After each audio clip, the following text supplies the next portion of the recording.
In 1933, a man named Leon Hess started a fuel oil delivery business in New Jersey. He had one truck. He drove it himself.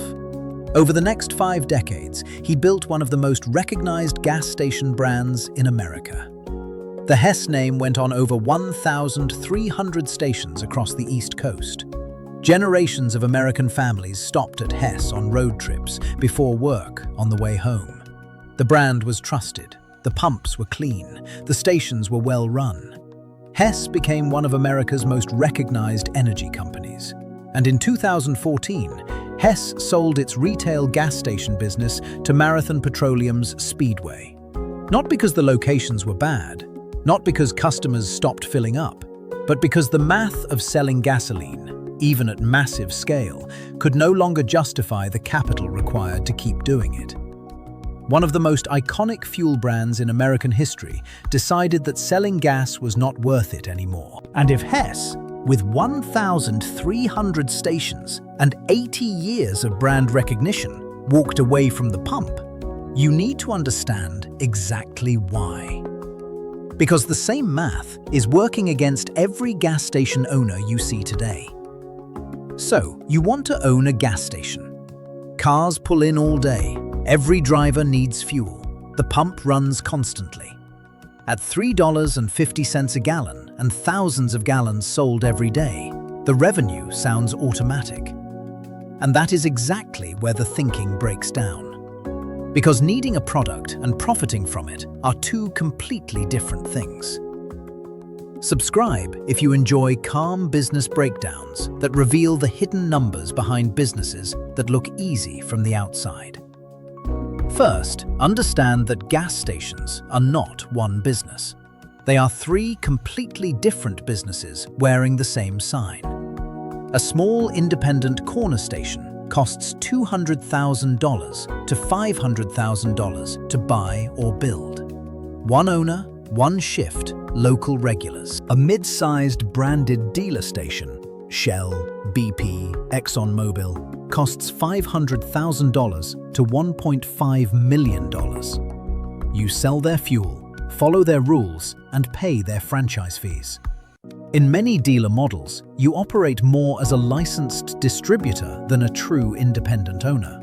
The terms of what you can sell, how you price it, and how you run the site are often set by someone else.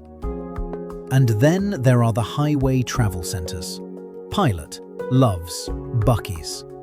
These cost $10 to $30 million to build. Dozens of pumps, full restaurants, trucking facilities, retail stores the size of supermarkets. Same pumps outside, 3 completely different businesses inside. The mistake most new owners make is buying one type while thinking like another. Before you sell your first gallon, the station is already spending your money. Land in a high-traffic location costs more per square foot than most retail storefronts. Underground storage tanks cost tens of thousands each and must meet strict environmental standards at all times. Then the pumps, the canopy, the compressors, the point-of-sale systems, the electrical infrastructure. Environmental permits alone can take months and cost more than the equipment. And here is the trap nobody mentions before you sign. Environmental liability follows the land, not the business. If a tank leaks, even one installed before you arrived, the cleanup cost can reach hundreds of thousands of dollars. The government does not wait. The remediation bill arrives before you have sold your first gallon of premium. This is where the gas station dream cracks, not at the pump, underground. Now let us talk about the gallon. You sell a gallon of regular gasoline for $3.50. Of every dollar paid at the pump, crude oil typically accounts for roughly half the final price. Refining, transportation, and delivery together take another significant share. Federal and state taxes add another layer, varying widely by state, but always substantial. By the time the fuel reaches your pump, most of the price tag is already spoken for. Then comes your credit card processing fee, roughly 2 to 3% of every transaction. On a $60 fill-up, that fee alone is $1.80. On a busy station with thousands of daily transactions, credit card fees can cost more than the entire fuel margin earns. After wholesale cost, delivery, taxes, card fees, utilities, labor, and maintenance, the net profit on a gallon of gasoline is between 3 and 7 cents. Not a percentage, 3 to 7 cents per gallon. The average station sells about 4,000 gallons a day. At 5 cents net profit per gallon, that is $200 a day from fuel. Your rent, insurance, staff, and utilities almost certainly cost more than $200 a day. On gas alone, many stations do not break even. And now, here is the moment that breaks most new owners' thinking completely. The customer who pulls in, buys a $1.50 coffee and a $2 bag of chips and leaves in 3 minutes, generates more profit for the station than the driver who just pumped $80 of fuel. The coffee margin is 60%. The fuel margin is under 2%.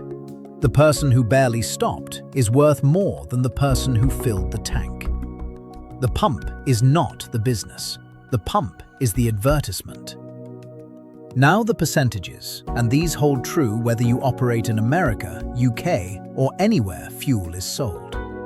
Fuel sales represent roughly 70% of a gas station's total revenue. But industry data across thousands of stations shows that fuel contributes only about 30% of total gross profit. The remaining 70% of profit comes from the other 30% of revenue: the store, the coffee, the car wash, the food. Convenience store items carry gross margins of 30 to 45%. Fuel carries a net margin of roughly 1 to 2%. The gap between those two numbers is where most gas station owners make their most expensive mistake. Hess understood this eventually.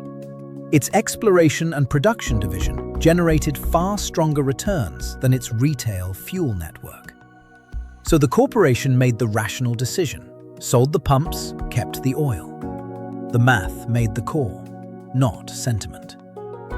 Now, here is where the unit economics become impossible to ignore. A customer pulls in to fill a 15-gallon tank. The transaction is $52.50. Your net profit on that fuel, roughly 75 cents. The customer spent 4 minutes at the pump. That is 75 cents for 4 minutes of pump usage, electricity, staff time, and card processing. Now picture 400 customers doing the same every day. Your fuel revenue looks impressive, over $20,000 in daily sales. Your actual fuel profit from those 400 customers, around $300. Your daily operating costs are almost certainly higher than $300. On fuel alone, the station loses money every day. The lot is never empty. The pumps are always busy. A busy gas station is not a profitable gas station.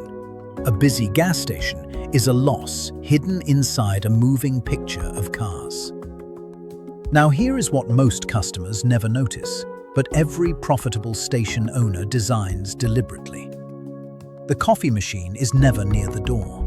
It is always at the back of the store. The lottery tickets are always at the counter, not on a shelf. The candy is always at eye level. The hot food case is always visible from the pump entrance. None of this is accidental. Every inch of a profitable gas station is engineered to add 90 seconds to your visit. Because 90 seconds is enough time to pick up one more item. That one item, a drink, a snack, a scratch card, often generates more profit than the entire fuel transaction that brought you inside. The industry has a name for this: attachment rate. The best-run stations in America track exactly what percentage of fuel customers also buy something inside. Industry data shows 44% of fuel customers make an in-store purchase. The stations that push that number to 55 or 60% are the ones that survive. The ones that treat the store as an afterthought do not. This is where the real lesson lives. Gas is not the product.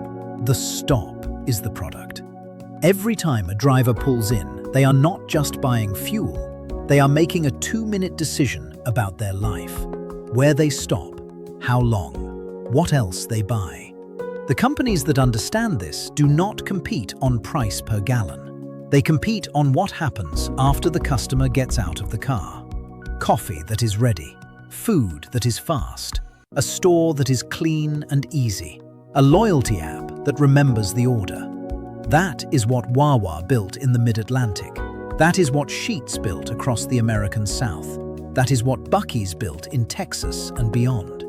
None of these companies became powerful because of their gasoline. They became powerful because they turned the stop into a destination, something customers choose, not just accept. And if you do not understand that before you sign the lease, you will spend years selling the cheapest item on your property and wondering why the math never works. Now let us look at what happens when owners get this wrong. Gas station owners fail for many reasons, but 2 mistakes appear over and over, and almost every documented failure in this industry comes back to one of them. Mistake 1: betting on fuel volume to fix the margin. Flying J was founded in 1968 and grew into the largest truck stop chain in North America. Massive locations, enormous volume, thousands of gallons per hour. The strategy was simple. If 3 cents per gallon is not enough, sell more gallons. For decades, it worked well enough. Then, in December 2008, Flying J filed for Chapter 11 bankruptcy. One of the largest fuel retail operations in America could not survive the combination of fuel price volatility, thin margins, and the debt required to maintain its scale. Volume did not fix the math. It made the math bigger, and when it broke completely. Mistake 2: building the pump without building the stop. Many independent operators buy stations with strong pump volume and treat the store as an afterthought. They invest in the canopy. They ignore the coffee machine. They track gallons sold. They never track attachment rate. They do not train staff to suggest anything. They do not invest in food, cleanliness, or in-store experience. And one by one, the math catches up. High fuel volume, thin fuel margins, empty store shelves where the real profit should have been. The pump brought the car, the empty store sent the customer away. Now let us run the honest numbers. A well-positioned independent station with a functioning convenience store. Fuel revenue, 70% of total sales, 30% of gross profit. Store revenue, 30% of total sales, 70% of gross profit. Annual net profit after all expenses, roughly 1 to 3% of total revenue. On $3 to $4 million in annual revenue, that is $30,000 to $120,000 before debt and owner salary. Entry cost for a new independent, $500,000 to $1.5 million. Payback at $80,000 per year, 6 to 18 years. Now, the bad version. A competitor opens 1 block away and drops price by 4 cents per gallon. Your customers follow the sign. Volume drops, revenue falls. Fixed costs do not move. Now the owner faces 3 choices. Match the competitor's price and collapse the margin further. Hold the price and lose the volume, or quietly reduce hours and wait for something to change. Nothing changes. The math was stronger than the plan from the beginning. Leon Hess built something real. His stations served millions of American drivers for over half a century. In the end, even his company decided the pump math was not worth the capital. But the story does not end there. In 1982, a man named Arch Applin III opened a small convenience store in Lake Jackson, Texas. He called it Buc-ee's. He did not build a gas station with a store attached. He built a store and put pumps outside to bring the cars in. No fuel brand, no oil company telling him the rules. Just a massive, obsessively clean store with great food, a clear identity, and more pumps than most airports. Today, Buc-ee's operates over 54 locations across the United States. Some locations have over 100 fuel pumps. The stores run 50,000 to 75,000 square feet. Arch Applin built a business that most people look at and say, that is just a gas station. It was never a gas station. It was always a destination that happened to sell fuel. Location brings the car to the lot. The store builds the daily habit. The food creates the loyalty. The cleanliness earns the return visit. And the fuel, the thing everyone sees from the road, is the least profitable item on the property. Gas is not the product. The stop is the product. And that is why gas stations do not really make money from gas. Now here is the question most people never ask. What does a gas station look like when the model actually works? Not Buc-ee's, not a travel center with 100 pumps. A small, independent operator, profitable from year one, built around the right revenue mix from the beginning. That model exists, and the fuel is almost irrelevant to it. That is exactly what the next video is about. Subscribe so you do not miss it, because the pump is the easy part. The business behind it is where the real story begins.